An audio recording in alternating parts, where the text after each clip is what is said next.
ایران کا ایک جوان اور ایک شرابی تھا. کل بھی ایک واقعہ سنا یار, یہ واقعہ سنا اور اپنے مصیبت. نام ہے علی گنداب. گنداب ایران کا ایک گاؤں تھا, اس میں رہنے والا تھا.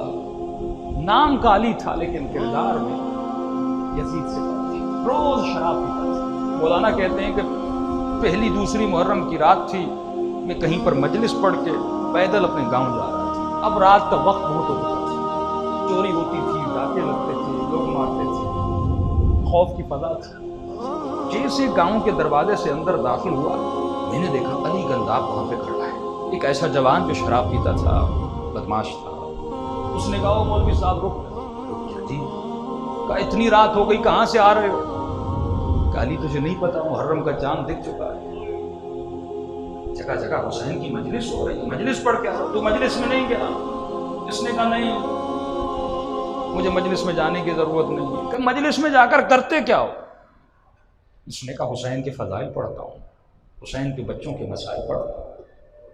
تو مولوی ایک کام کر, بیٹھ جا, مجھے سنا کہ تو کیا پڑھتے. مولانا کہتے ہیں ڈر گیا, اگر نہ پڑھتا تو ظاہر نشے کی حالت میں تھا, ایک بدماش آدمی تھا, اٹیک کر دیتا مجھ کو. تو مولانا نے تکلف کیا, بہانہ بنایا. کہ دیکھو مجلس کے لیے آداب ہوتے ہیں, ممبر ہوگا, فرش اعضاء ہوتا ہے, ممبر پہ بیٹھ کے مجلس پڑھی جاتی ہے. کہ ممبر چاہیے, کہ ممبر چاہیے.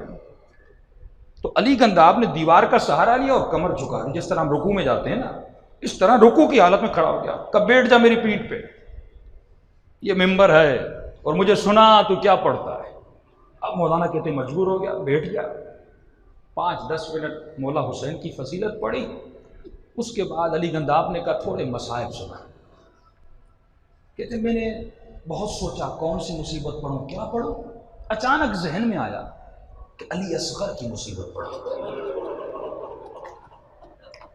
تو کہتا میں نے کہا کہ حسین اتنے مظلوم تھے کہ حسین کے بھائی کو بھی قتل کیا, اس کے بازو کٹے. ایک جوان بیٹا تھا اکبر, اسے بھی قتل کیا.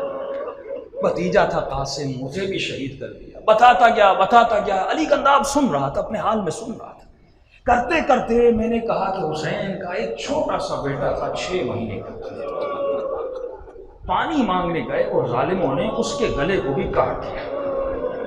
کہ بس یہ کہہ کے میں اترا اور میں نے علی گنداب کی حالت دیکھی, پورا وجود کانپ رہا تھا. کہ اتنا گریا کر رہا تھا اور مجھے کہنے لگا مولانا اتنے ظالم بھائی کو مار دیا, پھر 6 مہینے کے بچے کو کیوں مارا, بھتیجے کو مار دیا, ارے 6 مہینے کو مار دیا. میں نے کہا مار دیا. کا اشارہ کیا چلے جاؤ. کہ حالت اس کی غیر ہو گئی, بہت رو رہا تھا. کل صبح ہوئی, میں نے شہر میں کہا کہ وہ علی گنداب کہاں ہے. لوگوں نے کہا میں نہیں ملا.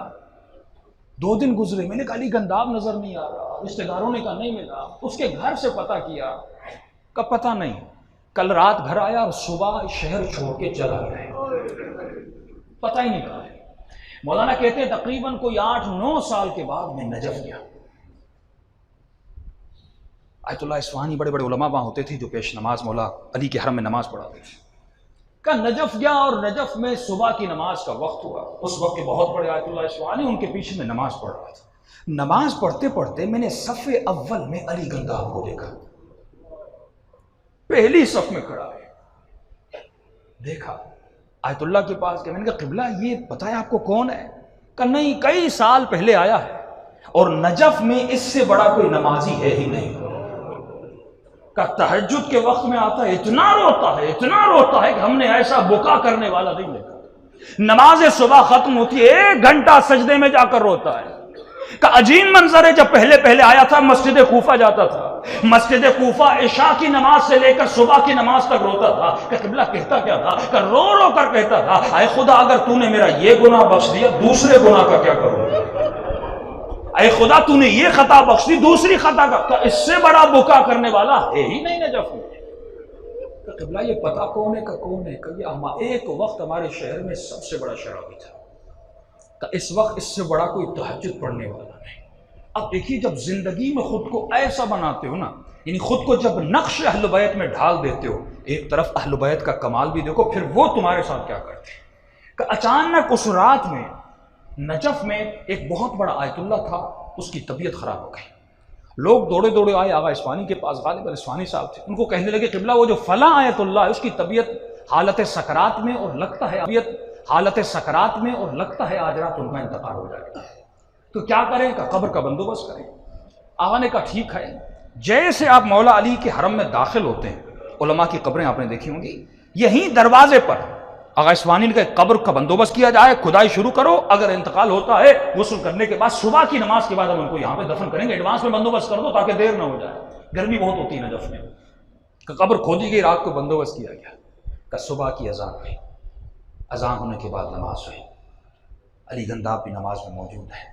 حسب عادت علی گنداب سجدے میں گیا، 1 گھنٹہ کیا اللہ کے ساتھ راز و نیاز کرتا تھا، گریہ کرتا تھا، وہ سجدے میں تھا، اس کی روٹین تھی، سجدے میں ہی رہتا تھا۔